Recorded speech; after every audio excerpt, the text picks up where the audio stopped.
नमस्कार दोस्तों, उम्मीद करता हूं कि आप सभी पहले से बहुत ज़्यादा बेहतर होंगे। और इस वीडियो में हम बात करने वाले हैं आर्टिकल 22 के बारे में। आर्टिकल 22 हमें बताता है protection against arrest and detention in certain cases के बारे में।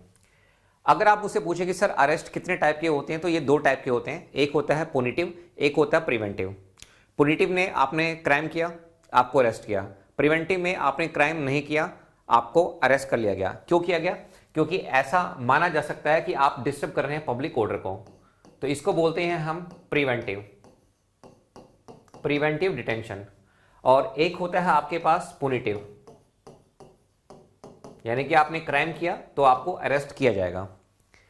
अब अगर आप आर्टिकल 22 को पढ़ेंगे तो वहां पे 7 सब क्लोज है। 22 सब क्लोज 1 है, सब क्लोज 2 है, सब क्लोज 3 है, सब क्लोज 4 है, सब क्लोज 5, सब क्लोज 6, सब क्लोज 7। पहले दो आर्टिकल यानी कि पहले जो दो सब क्लोज हैं 22 सब क्लोज 1 और सब क्लोज 2, इसमें हम बात करते हैं किसके बारे में? सिंपल अरेस्ट के बारे में, यानी कि आपको अरेस्ट किया गया है एक ऑर्डिनरी लॉ के तहत। 22 सब क्लोज 3 में यह लिखा हुआ है कि ये जो प्रोटेक्शन है जो इन दोनों में मेंशन है वो किस किस को नहीं मिलेगी। इसके अलावा बाकी के जितने भी सब क्लोज हैं इसमें किसके बारे में बात की गई है?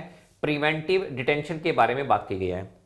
तो मैंने क्या किया, मैंने इसको दो पार्ट में डिवाइड कर दिया। एक में हम ऑर्डिनरी अरेस्ट की बात करेंगे और एक में हम किसकी बात करेंगे? प्रिवेंटिव डिटेंशन की बात करेंगे। तो जो सेकंड पार्ट है उसमें हम बात करेंगे प्रिवेंटिव डिटेंशन की, यानी कि 4 से लेके 7 सब क्लोज तक। 1 और 2 में हम किसकी बात करेंगे? सिंपल अरेस्ट की हम बात करेंगे। अब देखिए, अगर आप आर्टिकल 22 सब क्लोज 1 को पढ़ते हैं तो यहां पर क्या लिखा हुआ है? यहां पर लिखा हुआ है if a person is arrested, कोई पर्सन है उसको अरेस्ट कर लिया, the police must tell him the reason for his arrest as soon as possible. अगर पुलिस किसी भी पर्सन को अरेस्ट करती है, जितनी जल्दी हो सकता है उसको क्या बताना है? Reason for his arrest. ये पहला पॉइंट है, यानी कि ये प्रोटेक्शन मिलेगी। सेकंड है the arrested person has right to meet a lawyer, यानी कि उसको अपने लॉयर से मिलने का राइट है, अधिकार है। तीसरे पॉइंट में क्या लिखा हुआ है? The arrested person also has the right to be defended by the lawyer, यानी कि अगर आपको अरेस्ट किया गया है तो सबसे पहले आपको बताएंगे कि रीजन क्या है। दूसरा, आप अपने वकील से मिल सकते हैं और आपका जो वकील है वो कोर्ट में क्या कर सकता है? डिफेंड कर सकता है। ये प्रोटेक्शन आपको मिलती है। ये कहां पर लिखी हुई है? ये लिखी हुई है आर्टिकल 22 सब क्लोज 1 में। अब चलते हैं सब क्लोज 2 में क्या लिखा हुआ है? Any person who is arrested and kept in custody must be brought before the nearest magistrate within 24 hour. Actually में जो आर्टिकल 22 सब क्लोज 2 है इसको हम 24 आवर रूल भी बोलते हैं। सर 24 आवर रूल का मतलब क्या है? अगर आपको अरेस्ट किया गया है, ऑन पेपर आपको अरेस्ट कर लिया है, फिजिकली भी आप पुलिस की गिरफ्त में हैं, तो जो भी नियरेस्ट मजिस्ट्रेट होगा 24 घंटे के अंदर आपको प्रोड्यूस किया जाएगा मजिस्ट्रेट के सामने। अब इसमें ट्रेवलिंग टाइम भी क्या होता है? इंक्लूड होता है। यही लिखा हुआ है आर्टिकल 22 सब क्लोज 2 के पहले भाग में। और यह भी है कि अगर आप चाहते हैं no arrested person can be kept in custody beyond 24 hours unless the magistrate give permission. आप चाहते हैं कि नहीं, हम इनको 24 घंटे से ज्यादा रखना चाहते हैं, अरेस्ट करने के बाद हम इसको 24 घंटे से ज्यादा हम इसको रखना चाहते हैं तो कस्टडी में, तो आपको क्या करना पड़ेगा? आपको मजिस्ट्रेट से परमिशन लेनी पड़ेगी। अदरवाइज 24 आवर में आपको जो भी नियरेस्ट मजिस्ट्रेट होंगे वहां पे उनके सामने क्या करना है? प्रोड्यूस करना है। कहां पे लिखा हुआ है? 22 सब क्लोज 2 में। अब चलते हैं 22 सब क्लोज 3 में। अब इसमें क्या लिखा हुआ है? इसमें यह लिखा हुआ कि अभी जो हमने डिस्कस किया 22 सब क्लोज 1 और 22 सब क्लोज 2, इसमें जो प्रोटेक्शन है वो हम दो लोगों को नहीं देंगे। सर किसको नहीं देंगे? पहला तो हम एनिमी एलियन को नहीं देंगे। अब ये एनिमी एलियन होते क्या हैं? A person who is a citizen of a country that is at war with India, यानी कि ये उस कंट्री के सिटीजन होते हैं जिनके साथ वॉर हो रहा है एट प्रेजेंट में। मान लीजिए इंडिया और पाकिस्तान के बीच में वॉर हो रहा है। वॉर को कौन डिक्लेयर करता है? प्रेसिडेंट डिक्लेयर करता है। अब प्रेसिडेंट ऑफ इंडिया ने बोला कि अभी इंडिया और पाकिस्तान का वॉर चल रहा है, डिक्लेयर हो गया, तो पाकिस्तान के जो सिटीजन हैं वो क्या कहलाएंगे? वो कहलाएंगे एनिमी एलियन। तो क्या उनको ये प्रोटेक्शन मिलेगी 22 सब क्लॉज 1 और 22 सब क्लॉज 2 वाली? नहीं, ये प्रोटेक्शन नहीं मिलेगी किसको? एनिमी एलियन को। दूसरी बात, वो पर्सन जिनको प्रिवेंटिव डिटेंशन के तहत अरेस्ट किया गया है उनको भी ये प्रोटेक्शन नहीं मिलेगी। When a person is arrested not for a past crime but to prevent them from committing a possible future crime, मतलब ऐसा लगता है अथॉरिटी को कि फ्यूचर में ये कुछ क्राइम कर सकते हैं, तो आपको भी ये जो प्रोटेक्शन है जो 22 सब क्लॉज 1 में लिखा हुआ है और 22 सब क्लॉज 2 में लिखा हुआ है, 22 सब क्लॉज 1 और 22 सब क्लॉज 2, इसमें जो प्रोटेक्शन लिखी हुई है वो हम इन दो लोगों को नहीं देंगे। क्लियर है?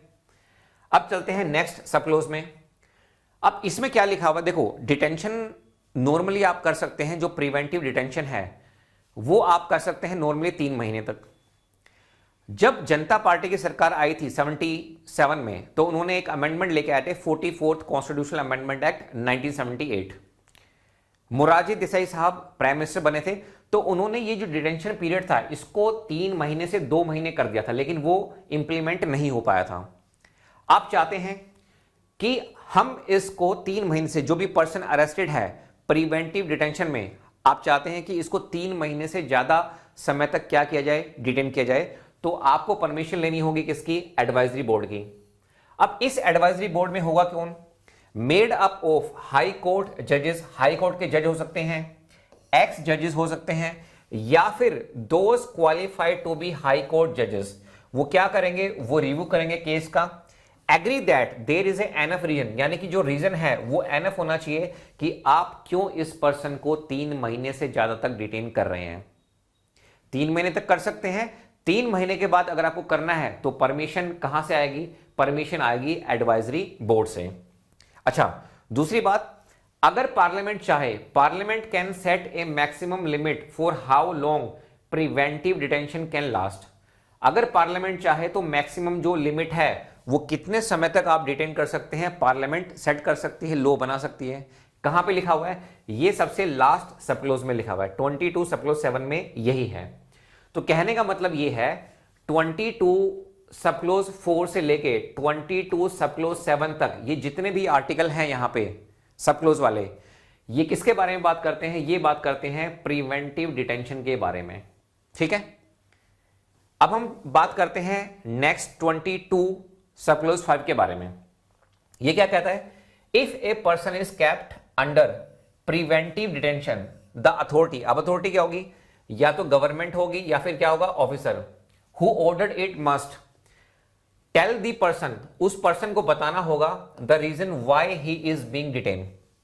अगर अथॉरिटी किसी पर्सन को अरेस्ट कर लेती है प्रिवेंटिव डिटेंशन के तहत, तो उस पर्सन को बताना होगा, रीजन देना होगा कि हम आपको अरेस्ट क्यों कर रहे हैं। ऐसा कहां पे लिखा हुआ है?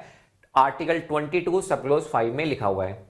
Give him a chance to object by allowing him to make a representation, मतलब अगर वो चाहें तो अपने रिलीज के लिए वो अपनी जो है फाइल उसको भी आगे बढ़ा सकते हैं।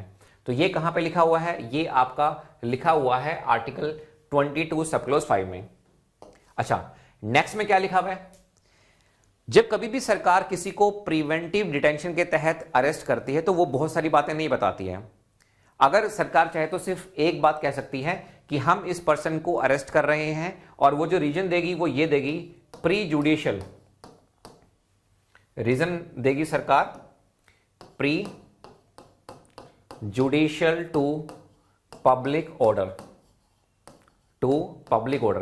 यानी कि ऐसा हो सकता है कि ये जो पर्सन है ये पब्लिक ऑर्डर को क्या कर दे? डिस्टर्ब कर दे।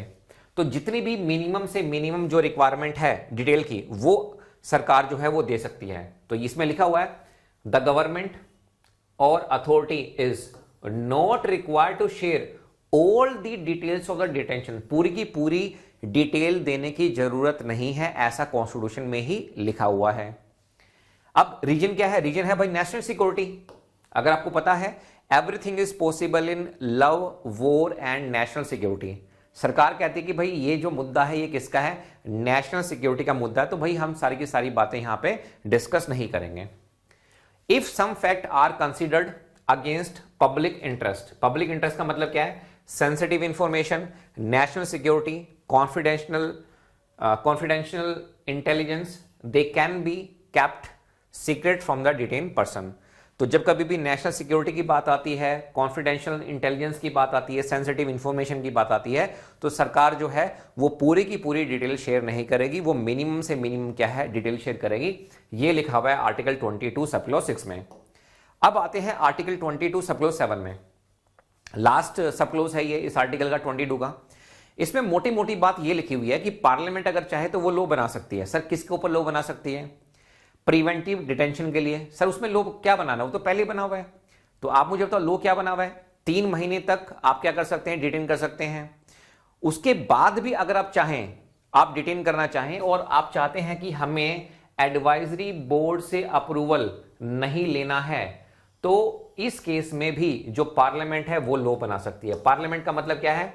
जो बिल है वो राज्यसभा में पास होना चाहिए, लोकसभा में पास होना चाहिए, और जो प्रेसिडेंट मैम है फिलहाल अभी 2025 में वो अपनी क्या देंगे, असेंट देंगे। तो यही लिखा हुआ है, इन विच सिचुएशंस और type of cases a person can be detain for more than 3 months without needing approval from an advisory board. तो इस सिचुएशन में भाई पार्लियामेंट जो है वो कानून बना सकती है, पावर है।